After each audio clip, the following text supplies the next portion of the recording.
And so the movie that I have kind of been dreading gets released, a Hollywood movie version of the awesome Japanese franchise Ghost in the Shell. Now, you're probably wondering, is this movie a beautiful turd like a lot of people thought it was going to be? Yes it is, and here's why. It's okay for a movie to heavily reference the source material in an attempt to make it something new and original, but when the filmmakers blatantly do not add any substance whatsoever, the end result is that the movie is painfully shallow and almost totally forgettable. So in Ghost in the Shell, the Major is created as she's a cyborg, and she goes on the hunt for a guy called Kuze who is committing crimes all over Japan, or is it Hong Kong?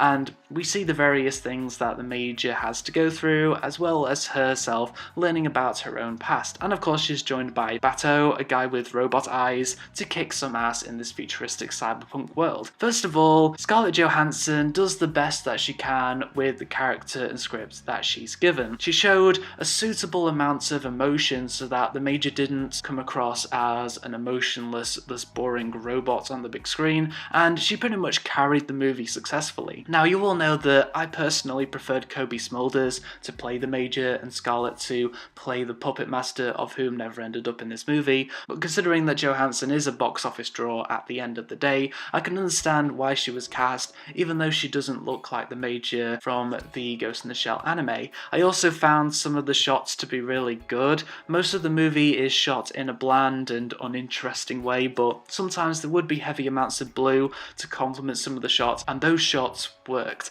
I also appreciate that the screenwriters took the time to heavily research the Ghost in the Shell franchise before writing the script. That doesn't mean that the script ended up as good, but I do appreciate the effort from the writers.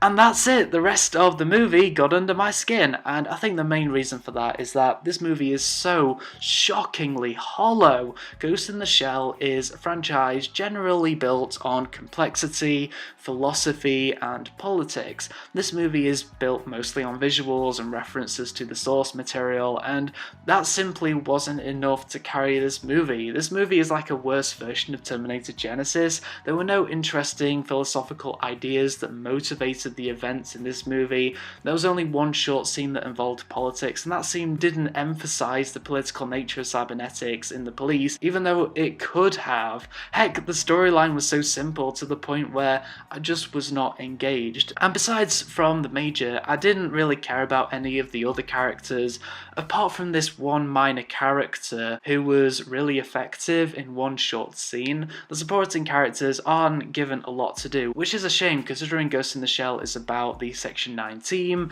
emphasis on the word team. There's even this one female character in Section 9 that wasn't even in the anime, and I do suspect the only reason she was there was to create a meaningless gender balance in the Section 9 team, because she had no purpose in this movie. But what about the action? Surely the action was good. The action was average, people. It was shot clearly, but it was average. And finally, there are a lot of scenes that were clearly rushed, and those were the scenes that just made me cringe. This movie referenced the source material without substance or even any of Yoko Kanno's music from the anime, hence this movie was torture to watch.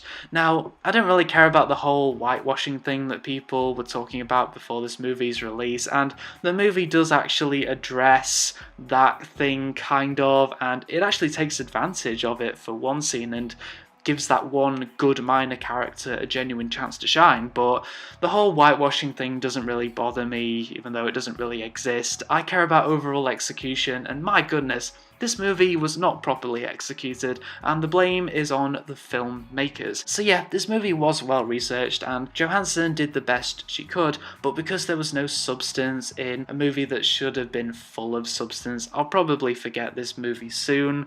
Thank goodness. 2 stars out of 5.